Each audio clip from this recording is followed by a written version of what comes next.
सदर बीआरएस चंद्रशेखर राव ने कहा कि कांग्रेस की बदनवानियों से मुल्क भर के अवाम वाकिफ हैं। कोत्तागुडम में बस यात्रा के दौरान एक चैनल से बात करते हुए उन्होंने कहा कि कांग्रेस पार्टी ने अवाम से जो वादे किए थे उस पर अब तक अमलावरी नहीं हुई। खासतौर पर रैतु बंधु स्कीम के तहत किसानों में माली इमदाद फराहम करने के मामले में कांग्रेस हुकूमत गलत बयान दे रही है। अब तक किसानों को रैतु बंधु की इमदाद नहीं मिली, जिसके बायस किसान कांग्रेस हुकूमत पर काफ़ी बरहम और नाराज़ हैं। केसीआर ने वादे किया कि उनकी लड़ाई कांग्रेस और बीजेपी के साथ जारी रहेगी। उन्होंने कहा कि मुल्क भर के किसान फिलवक्त मुश्किल हालात में हैं और मोदी हुकूमत ज़राअत के शोबे को गुज़िश्ता 10 साल से नज़रअंदाज करती आ रही है।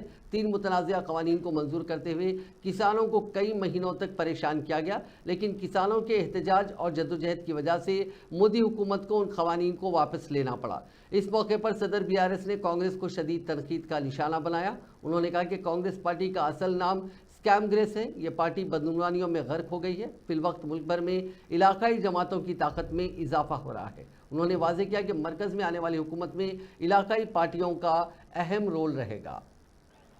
కొత్తగూడెం జిల్లా తెలంగాణ ఏర్పడ్డ తర్వాత రాష్ట్రాల విభజనలో భాగంగా మనం కొత్తగూడెం జిల్లాను ఏర్పాటు చేసుకున్నాం।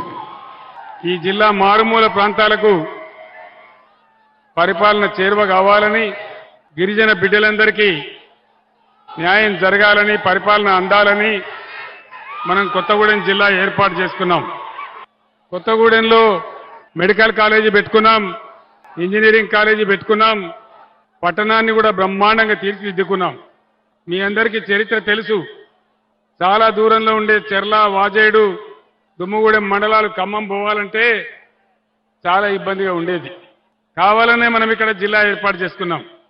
ఈ రోజు ఈ రాష్ట్రాన్ని పరిపాలిస్తున్నటువంటి పార్టీ ముఖ్యమంత్రి రేవంత్ రెడ్డి చాలా క్లియర్ గా చెప్తా ఉన్నాడు, కొత్తగూడెం జిల్లా తీసేస్తా అని చెప్తా ఉన్నాడు। కొత్తగూడెం జిల్లా ఉండానా తీసేయన్నా? కొత్తగూడెం జిల్లా ఉండానా తీసేయన్నా?